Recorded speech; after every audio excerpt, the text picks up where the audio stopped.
When I found out I was teaching on this topic, loving what you have, my heart sank. I was like, oh gosh, out of all this staff that could possibly teach this, why did they pick me?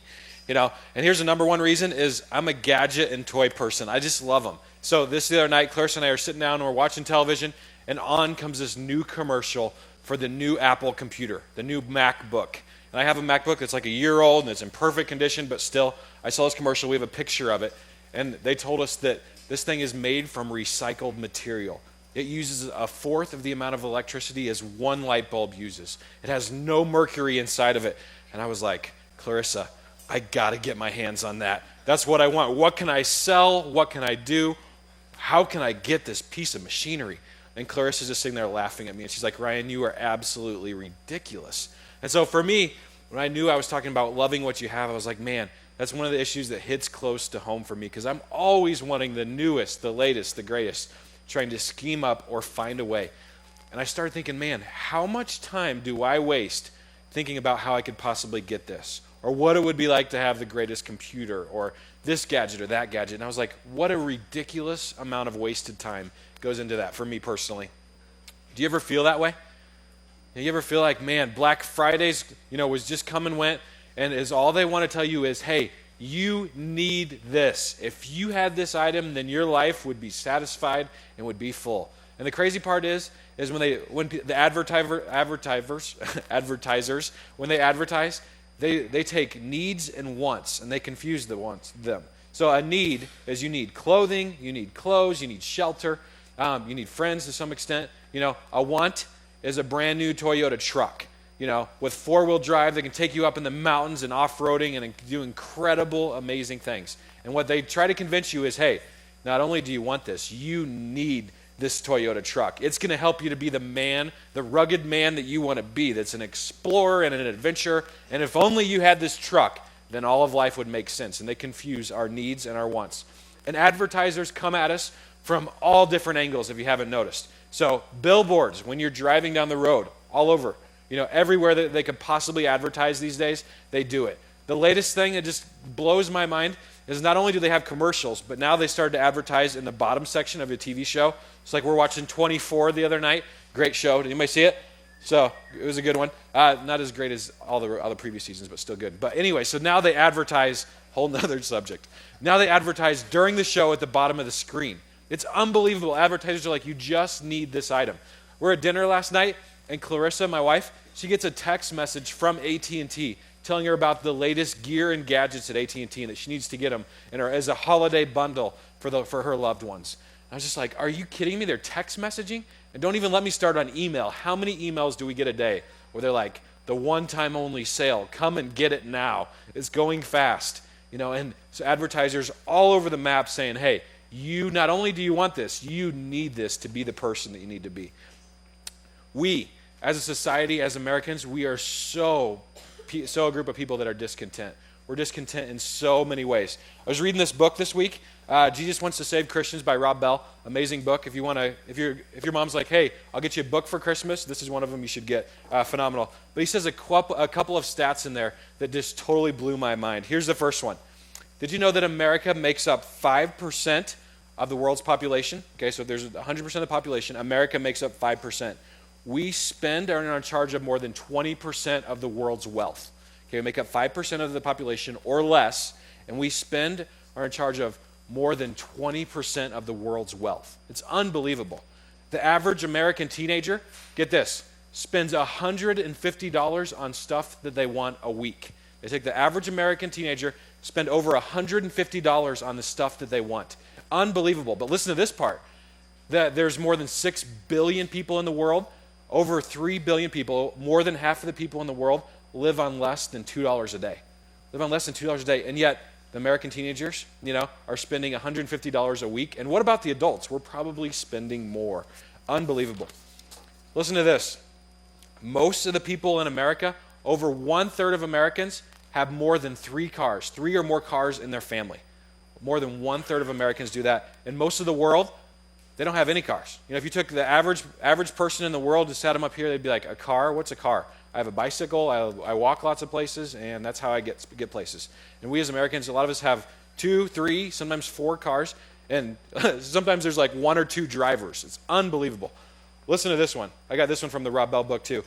Americans spend more annually on trash bags than than the rest of the world spends on all their household goods. Okay, so you and I, we spend more money on trash bags than the rest of the world spends on all their entire household goods for the year. It's just crazy. The abundance that we have is unbelievable. And my hope is not that you would feel guilty and that you'd leave me and, oh man, I'm such an idiot, I'm so wasteful. But man, I just want to empower us to have knowledge to begin to change things. I think it's beautiful when we can begin to understand what's really going on, and then do something about it. So if you look at throughout all of history, there has never before been a place like America. The wealth and the amount of stuff that we have has never been precedented in the history of the world, ever. If you go anywhere, anytime, any place other than America, they've never seen what we have right here. This country has been blessed tremendously, time and time again. And so that begs the question, why are we so unhappy as Americans? Why is it that the number of people on antidepressants in the last decade has tripled in America? Why is it that we sit down and we're like, man, why are we, so many of us in counseling and trying to figure out how to be content with what we have and how to figure out this discontentment we feel when we lay awake in bed at night and we're just like, man, why am I here? It is a problem that rings true for almost all Americans, to some extent. We are just a group of unhappy people, especially when you compare a sample with the rest of the world. They'd be like, you guys are crazy. You have so much, and yet you're so unhappy. And I'm like the biggest. I'm the biggest offender on our staff. I was like, guys, you do not want me to teach this subject because I'm never content. I'm never satisfied. I'm always looking for the next, greatest and that kind of thing. So the Bible says there are 5 consequences that we will face on a daily basis if we do not learn this contentment piece. So the 5 consequences that will plague us for the rest of our life. Here's the first one. It says that we will become terribly tired. We will become tired. It says in Proverbs 23, verse 4, don't wear yourself out trying to get rich. Restrain yourself. When you have to get the latest and the greatest like I do, you have to figure out a way to get it, a way to pay for it. If it's big enough, you have to figure out a way to get it home. You have to assemble it. Then you have to get rid of your old stuff. And in the process, it becomes exhausting. You get done at the end of the day and you're like, man, what did I do with my day? And you do it all to get this thing that really doesn't bring you satisfaction, and you get it and you want the next greatest thing. So the first thing that we're going to be plagued with if we're not content is being tired. The second one is we'll go into debt. We'll go into credit card debt and we'll pay for stuff that we cannot afford. Did you know the average American spends $1,000 on Christmas stuff? Okay, $1,000. For every $1,000 they spend, they go $1,300 in debt. It's unbelievable. We're spending more than what we have. Why? Because we think it's going to satisfy some desire within our soul. And we think if only I could get this, then I would be happy. It's totally sad. So, what I did on Thanksgiving? So hung out with a group of our friends, and it was awesome. And I came home, and I looked in the driveway, and there's a paper there. I was like, Clarissa, we don't usually get the paper just on Sundays. I don't know why the paper's there. So I went and grabbed it, opened it up, and all these ads, ads for stuff like you cannot believe, for Black Friday sales and coupons. And so I'm telling you right now, I don't need anything. I don't need anything at all, not even the latest Apple gear. But I saw the ads, and I started flipping through them. I'm like, Clarissa, we could use this and that, a new bedspread, some new pots and pans. And I was like, Clarissa, what about a Nintendo Wii? Our daughter's 6 months old. I was like, let's get it for her for Christmas. She'll love it. It'll be the best thing ever. And Clarissa's looking at me sitting on the couch. She's like, you are crazy, Ryan. She's like, you're not satisfied. And why is it that I flipped through the ads and was just trying to scheme up, what I could possibly get this holiday season? Ecclesiastes 5 says it like this: the more money you have, the more money you spend. The more money you have, the more money you spend. That's why Americans, time and time again, you get a raise, and what happens? You spend the amount that you got in a raise. All of a sudden, that extra money that you have is just gone. And where does it go? It goes to stuff that we don't need and just want. So we're tired all the time. We're in debt. Third one is that we worry. Okay? We worry about our stuff. We worry about what's going to happen to our stuff when we're gone. How do we protect it when we step out for a minute? Who's going to get it when we're gone? What are people going to think if I pull up in this car, if I wear this outfit? We worry all the time. It's one of those things that just makes me sick because I do it. I'm like, why do I find myself worrying when really nobody cares? Nobody cares about anything other than themselves typically, and yet I worry what other people are going to think all the time. Ecclesiastes 5:12 calls it like this: workers may or may not have enough food to eat, but at least they can get a good night's sleep. So saying, hey, if you're a worker out in the field, you know what? You may not have enough to eat, but you're going to get a good night's sleep. But listen to this next part. The rich, however, have so much that they stay awake at night worrying. Why do they worry? Because they have so much stuff. And if you haven't noticed, when we get more stuff, the more stuff that we have to get stuff to protect our stuff.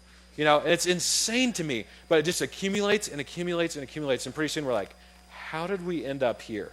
And it's because we worry all the time about our stuff, and we want to protect it and keep it safe and keep the best and keep it clean and all this stuff. So the first three consequences, if we don't figure out this piece about being content, we'll be tired, we'll be in debt, we'll worry.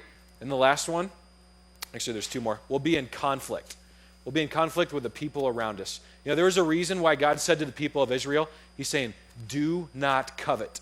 Don't want what other people have, because it never brings out good qualities from within. Why do people get divorced? Oftentimes it's because one person's like, I want to go on vacation, I want to save for retirement. And what happens is they have a conflict of interest, and all of a sudden there's turmoil and there's frustration there. This is one of the most painful things I've ever seen, is when somebody dies, rather than everybody coming together and like supporting and loving and encourage, people conflict and they fight about who's going to get what through the inheritance and the will. And I didn't get my fair share. I got left out. And it's like, people, hello, somebody just died. Let's all be on the same page and love and be there and support each other. But that's not the way it plays out in today's society. So conflict arises. James 4:1 describes it like this. What causes fights and quarrels among you? Don't they come from the desires that battle within you? He's saying the reason why you're fighting all the time is because of the desires that are in your heart and in your head. That's why. So you're tired, you're in debt, you worry, you're in conflict. And the last thing is that we're totally dissatisfied. We get the newest, latest, and greatest, and pretty soon it wears off. We're not satisfied with what we have. The perfect example for me is the iPhone. So a year and a half ago, I'm watching TV with Clarissa, and I'm like, hey, do you see this new phone that's coming out? It's an iPhone. It looks amazing. I think it's going to be the coolest phone ever. So I was like, Clarissa, do you care if I get it? She's like, you want the iPhone? She's like, Ryan, it costs a lot of money. I don't know if you should get it. I was like, Clarissa, if you let me get the iPhone, I'll never want another phone for the rest of my life. And so she's laughing, and she's like, are you serious? I'm like, yeah, I'll never want another phone. So I get the new iPhone. Okay, I got the old iPhone now. So I get the iPhone. I'm content for a year, and then this last summer, I'm watching commercials, and there's a new iPhone coming out in July, called the iPhone 3G. And so I go to Clarissa, I sit her down, I'm like, Clarissa, there's a new iPhone 3G. It's going to be amazing. There's better battery life. It's faster. It's quicker. It's more efficient. I can respond to emails and check my Facebook quicker than ever. I was like, Clarissa, I need this. She's like, Ryan, I thought you were going to be content with a regular iPhone. I was like, well, I was, but now I'm just not anymore. And I was like, and so I schemed up a way. It didn't cost me any money to upgrade to the new iPhone, so I got the new iPhone. I sold my old one, sold some other stuff. And so, so I have the new iPhone. I come home one day, and I'm like, hey, sweetheart, you know what? I work with the students at K2. I let them use my phone that always gets dropped. I was like, I think I need a protector case for my iPhone. She's like, one more thing, and so I buy a protector case. And then I'm in my buddy's car, my buddy Dave, and he has this cool car adapter where you plug it in, and it charges your iPhone, and it plays it through your stereo. And so I go home to Clarissa, I'm like, babe, I got to have this car adapter. You know why? Because I got to be able to listen to sermons and messages and books and cool music in my car. And she's like, I thought that was it. And I was like, well, that's it, no more. And so then, I'm not kidding you, a couple months ago, I was like, hey, Clarissa, you know how the iPhone comes with those white earphones? Well, they really kind of hurt your ears after a while, and when you're at the gym, it doesn't feel good, and there's these new earphones that go inside your ears. They're really, really top of the line. I was like, can I get those? And Clarissa just rolls her eyes, and she's like, are you ever going to be satisfied, Ryan? And the reality is, gang, is that we are not. We are never, ever, ever satisfied with the stuff that we have. We're always going to think, if I could just get this, the newest, the latest, and the greatest. And so, are you, K2, just like me, are you tired of being in debt? Are you tired of being tired? Are you tired about worrying about stuff all the time, being in conflict with the people around us, and being totally dissatisfied? And man, I am. And so the good news is there's hope for us. Paul gives a formula in the middle of 1 Timothy that talks about this exact issue. And so Paul, let me give you a little background. Paul was the guy who had the encounter with God firsthand when he was on a horse. He was on a road, lightning strikes, and he encounters God. And so he was a Pharisee beforehand, and now all of a sudden, he is crazy for Jesus. He's telling everybody that he can. He's doing all that he can, to say, hey, Jesus is the only way, the truth, and the life. You got to follow him. And so Paul, he's getting up there in his years, and so he writes this letter to Timothy. Timothy is his spiritual son, is what he calls him, his protege. And so Timothy is leading a church in Ephesus at the time. And so Paul knows that his days are numbered. I mean, there are people after Paul left and right. Everybody wants this guy's head. Everybody who's not a Christian, they're like, man, there's a bounty on his life. And so Paul's like, I'm going to write this letter to Timothy for this reason, so that he can be as effective as possible in his church at Ephesus. So that's the whole reason why he wrote 1 Timothy. And I just want to take you to the formula part of it. Again, it's a great read. If you're not currently reading any book in the Bible, read 1 Timothy. But the formula that he talks about is found in 1 Timothy 6, verse 6. Here's what he says. So this is Paul talking to Timothy. But godliness with contentment is great gain. For we brought nothing into the world and can take nothing out of it. But if we have food and clothing, we will be content with that. So I want to talk about that first part for just a second. But godliness with contentment is great gain. So it's a formula. You have godliness plus contentment equals great gain. Okay, I want to talk about just the godliness piece for just a second. The godliness that he talks about here is likeness to God. If you look it up in the dictionary, it means the development of spiritual qualities such as knowledge, affection, dependence, gratitude, obedience, and a way to relate to others. Okay, likeness to God. But what was happening back in the church of Ephesus at the time, there were false teachers that were going around. And what they were doing was they were preaching godliness. They're saying, hey, it's great to be like God, and everybody should do this. And they were doing it for this reason, because there was a gain for them. People were giving them money. People were enjoying them. People were saying, you're the best. And all the attention was focused on these false teachers. And so Paul wrote this book to Timothy, and he's like, Timothy, here's what I want you to do. I want you to pursue godliness. Not the kind that the false teachers are talking about, where they're in it for themselves, but the kind that's pure with the right motives and the right intentions, where your likeness to God is what you're pursuing. And so that's what godliness means, likeness to God, pursuing God with the right heart, the right motives, the right intention. And Paul's saying, don't be like the false teachers. Do it with the pure motives, right intentions, so that it benefits you in no way. Go exactly against what those guys are teaching. And then he says the contentment piece. So he says godliness plus contentment. And contentment literally means an inner sufficiency that keeps us at peace in spite of outward circumstances. Okay? An inner sufficiency that keeps us at peace in spite of outward circumstances. So it's something that goes on in your head and in your heart where you're at peace no matter what the environment is around you. And so Paul's saying to Timothy, hey, Christ is sufficient for you, Timothy. He's saying Christ gives you everything that you need. Be content with where you're at and the stuff that you have in life, and be happy. Make the best of it. It's a state of mind. Another dictionary defines it as a state of mind in which one's desires are confined to his lot in life, whatever it may be. You're okay with it. You've come to terms with it. And so Paul's saying, hey, Timothy, pursue godliness, pursue the likeness of God with all your heart, with the pure motives, and pursue having the great state of mind that no matter what happens in life, that Christ is sufficient for you. And then he says, the great gain will come. And this is, I think, the part that's brilliant. If you look up gain, it means great wealth. And so I was like, seriously, great wealth? But they don't mean the kind of wealth that you and I think of. Not like your pockets are bursting with money and you have all the cash you could ever want and more.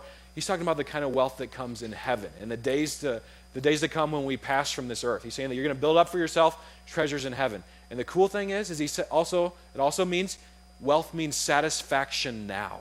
The part where we said we're tired of worrying and being plagued by conflict and frustration all the time. And Paul's saying to Timothy, hey, you can have satisfaction now, here in this life, in this earth. Totally different than the false teachers had.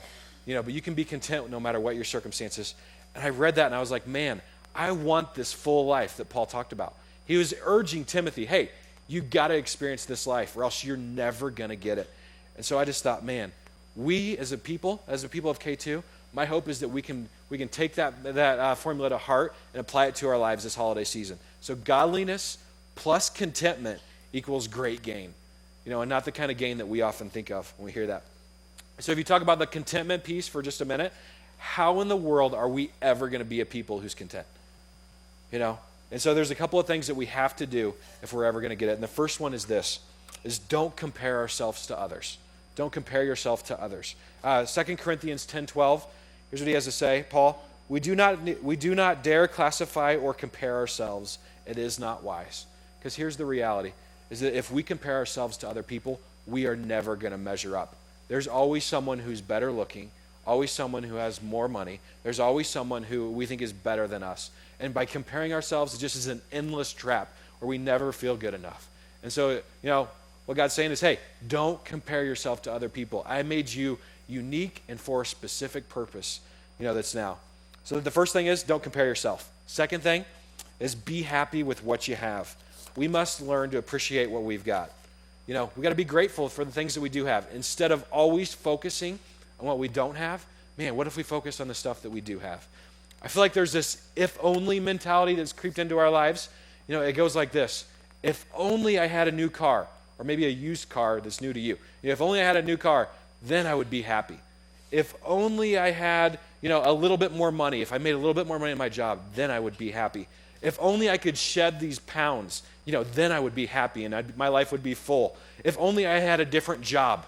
If only my boss wasn't there anymore, if he was gone. If only I was in love. If only I had a girlfriend, to talk to and spend the holidays with, and eventually somebody to get married to and wake up next to in the bed. If only, then I would be happy. John D. Rockefeller. So if you don't know who that is, ask your parents. But so students in the room. Again, I'm the high school director, student director here. But he said, no amount of money will make up for a lack of contentment. So he said, no amount of money will make up for the lack of contentment. No matter how much you have, you're always going to be discontent if it comes down to money. So don't compare. Be happy. Here's the third thing. Focus our lives on stuff that will last. Focus our stuff on things that are important and eternal. And I got to tell you right now, that's why I do student ministry. So I'm the director of students here at K2. And the reason why I invest my life into students is because I know that God has a plan for their life, and I want to try to communicate that to as many students as I possibly can so that one day they get it. They're going through life, and they're satisfied, and they're full, and not like the world says satisfied and full, but man, they are whole beings, and they're being the people that God has designed them to be. And I just said, for my life at this stage right now, the best thing I can do is invest in these students because it's something that's eternal, it's something that's going to last beyond my years, and it's something that's going to count. That's what it is for me. 2 Corinthians 4:18 says this, we fix our attention not on things that are seen, but on things that are unseen. What can be seen lasts only for a time, but what cannot be seen lasts forever. So man, my hope for us is that we would be a people, that build into stuff that's going to last forever. So don't compare, be happy, focus our lives on stuff that will last. And fourthly, remember Christ is the only thing that will truly satisfy our hearts and our lives. John 10:10, one of my life verses. Jesus is talking here, and he says, I came that they may have real and eternal life and better life than they ever dreamed of. What Jesus is saying there is, hey, I want you to experience this full life. That's why I came. That's why I'm here on this planet. And Jesus is the only thing that we'll ever find that will truly satisfy and quench our souls. He's the answer. When Jesus meets all my needs, I'll be satisfied. I will no longer be in want when he does that. So if you look at the rest of the 1 Timothy verse, just the next two verses, verse 7. So for we brought nothing into the world and we take nothing out of it. So he's saying, hey, when you're born, you come into this world buff and naked, and that's exactly how you leave. Well, you may leave with a suit on, but that's about it. All the stuff that we acquire throughout this life, we're not going to be able to take it with us. And then he says, but if we have food and clothing, we will be content with that. And so I just started thinking for me personally, when is the last time that I was content with having clothing and having food? And it's been a long time where I was just content with those two things. And man, my hope is that we could learn to be content with having food and clothing and shelter, and if that was the stuff that we focused on, if we began to focus on Christ with our heart and our lives, I think it would look a lot different. So Paul is one amazing man. Listen to what he says in Philippians 4:11. So you guys always see like the football players with Philippians 4:13, tattooed across their face, but the verses before that are stinking incredible. Here's what he had to say.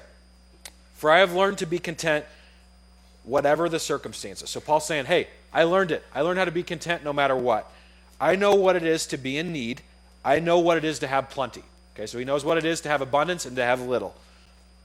I have learned the secret of being content in any and every situation, whether well-fed or hungry, whether living in plenty or in want. So Paul says, I've learned the secret. No matter what I have, no, it's not circumstantial.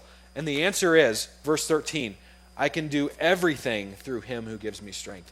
He's saying that the answer is Christ. He's saying, and through him, I can do anything in the world, and I can be satisfied with where I'm at today and the plans that God has for me, but only through Christ, not his own doing. Not by having tons or not by having little. Only through Christ who gives him strength. I just think it gives you a whole new appreciation for that verse. So then when you see a football player with it on there, you're like, oh man, I know the background as to why Paul was saying that at that time. So, Paul understood godliness plus contentment equals great gain, and satisfaction here and now. So it begs the question, did Paul have clothes? Did Paul have clothes like you and I do? Probably. Yeah, most of the time I think he probably wore them. Did he have food? Yes. Was it good food? Not always. Did Paul have health? He didn't. One of the things we pray for all the time is health. Paul was plagued with a thorn in his side. He had terrible eyesight, and he was in jail time and time again. And just a guess, health care 2,000 years ago in jail was probably not up to par.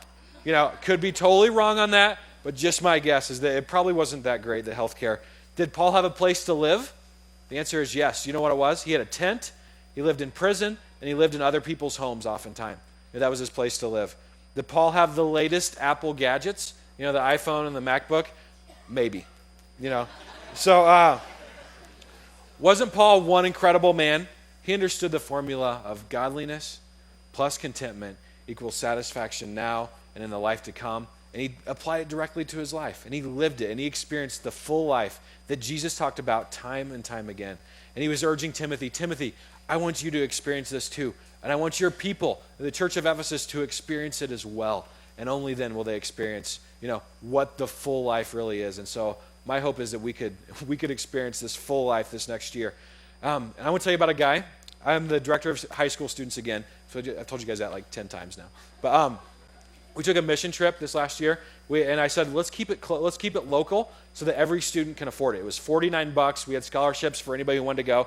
And so our hope was that we could just open the eyes of our students to the needs that are going on right in our city and have them see with totally different lenses what's really going on in this valley and in this city. And so we did tons of activities. We'd love to tell you about it at a different time. But we took our students one morning. We said, all right, we want you to find a person in need downtown. We went to Pioneer Park. Said, find a person in need and take them to breakfast. Just get to know them, get to know him or her story. Love them, listen to them, hang out with them. Spend the morning with them. And so I took my group of students. We have a picture of them. And so we're headed down and we're looking for a person. And my guys are like, well, Ryan, we're hungry and we're thirsty. So let's go to Starbucks. So we went to Starbucks before we went. And my students all got a little scone and their coffee. And so we're walking around looking for people in need, which this didn't make sense to me totally. That we're looking for people in need, but yeah, we have our coffee and our scone we have to have before we can go and help people. But sorry guys, but it's just the reality of us as Americans. I'm exactly the same way. I had my iPhone with me, so you could rag on me too. But so we're in need and we're praying and we're like, Lord, would you direct our steps? We want to meet a person that you have ordained for us. We don't want to just take this lightly, but we know that you have a plan. And we want to share love with somebody today. And so we're praying and we're walking through Pioneer Park and we see a guy sitting down beside a tree. We walk up to him. We're like, hey, I'm Ryan and we're with K2. And everybody introduces himself. And we're like, we just want to take you to breakfast. And he's like, oh, sweet. He's like, I'm in. I was like, where do you want to go? And he's like, well, let's go to Denny's. And we looked at the time and we had wasted so much time at Starbucks and stuff. We didn't have enough time for Denny's. And so we're like, how about McDonald's? And he's like, yeah. And so we show up at McDonald's and we're like, anything that you want on the menu. And he's like, anything? I'm like, dude, anything. He's like, I'm going to get hot cakes. And so he got his hot cakes and we sit down. His name's Milton. Picture of him there. And so we're like, Milton, how long have you been on the streets? And he's like, well, I've only been on the streets for a couple months, a month or so. And I was like, well, what happened? What's going on? And he said that in June of this year, okay, so like 6 months ago, that his family was driving in a car, his wife and his 2 kids, and they got hit by a drunk driver. This is in Colorado, and his wife, his 2 kids died instantly. And he's like, I lost my home. I lost my job. I lost my family. I've lost everything. And I'm sitting there and I'm just choked up. I'm like, holy smokes. What a rough go for this guy. And I said, how are you coping? How are you doing this? And he said, you know what? He goes, I'm pursuing Christ. I know that Christ has a plan for my life. And I don't understand. It doesn't make sense. He says, but I'm still going to seek after him. And with all the days of my life, no matter what, no matter how bad it gets. And I just started thinking, guys, for a minute. I was like, if you took my wife and my kid away, and my home and my job and everything, would I still seek after Christ with all my heart and seek to please him all the days of my life, like Milton was saying? And I would hope so, but Milton was living it out. And our students are sitting there and their eyes are watering, and we're like, whatever we can do to help you. And so he came and he was part of our community. He'd show up on Sunday mornings. A group of us got him a birthday present, and he was all excited about it. And just a couple months ago, he found work in California. And so he moved there, and he's working, doing electricity stuff out in California. But just an amazing story of seeking after Jesus and being content no matter what the circumstance. Milton was. And I said, what an awesome illustration for my life. And so when I have times when I doubt or I struggle, I'll think to Milton. I'll be like, oh, all right. Think of what Milton's been through, and that he's kept the faith, and that he's kept, pursuing godliness and pursuing contentment, and he's experiencing this satisfied life. I would say my problems in comparison don't even come close to measuring up. And so I'm like, man, make me a man like Milton, like Paul, like so many that have been before us, that have got it. So I want that full life. Imagine if every single one of us in this room took it to heart this year. We said, hey, for this holiday season, we're going to pursue Christ with all of our hearts. We're going to pursue godliness and contentment, and we're going to experience this satisfied, full life they talked about time and time again. I think that we'd be more inclined to give rather than to receive in this holiday season.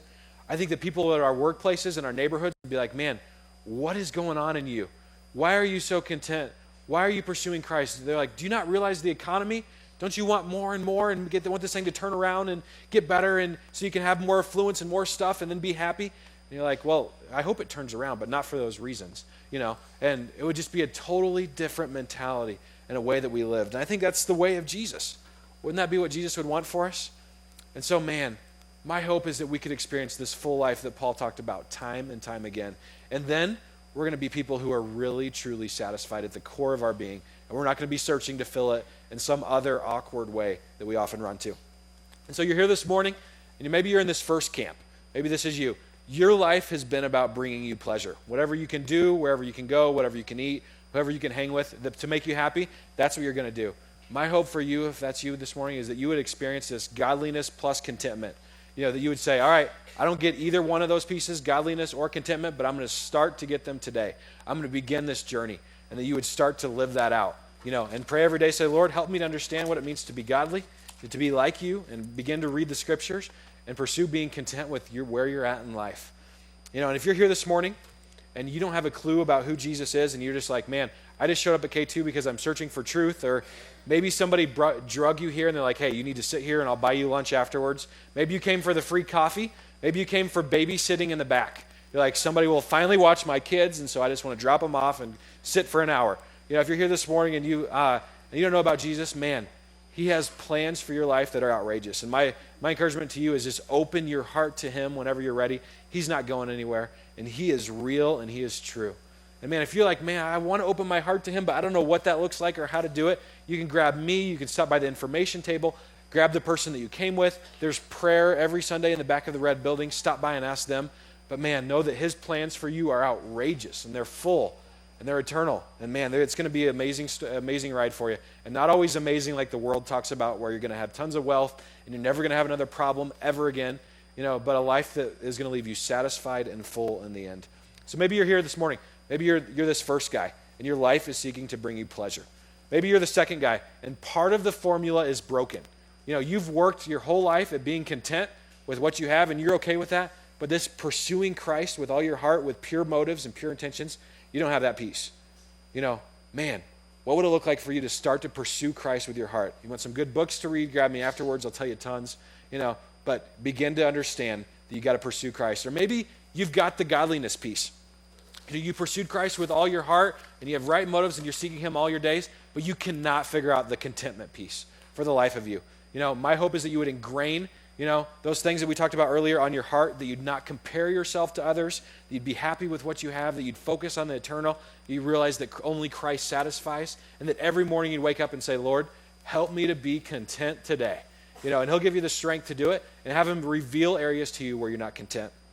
And this third camp over here is that this formula, and you're applying it to your life, and you're doing your absolute darndest to live it out.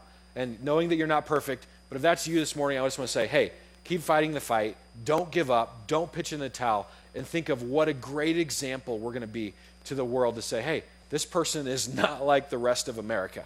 This person is content, and they're pursuing godliness beyond all else, especially during this holiday season. And if that's you, maybe you could take somebody with you this next year on the journey. If you began to understand and get it, you could take somebody that has no clue, who's just living for themselves, and say, hey, join me in this journey, in this process. I want you to experience it firsthand. So imagine if every single one of us in this room took it to heart. If we started to live this full life that Paul talked about time and time again, our lives would be marked by contentment and by godliness. And may we remember that we don't need anything that we don't have. I'll say it again. We don't need anything that we don't have. We have clothes on our back. We have food on our plate. We have friends that love us, and we have a Savior who has plans for us that are just incredible.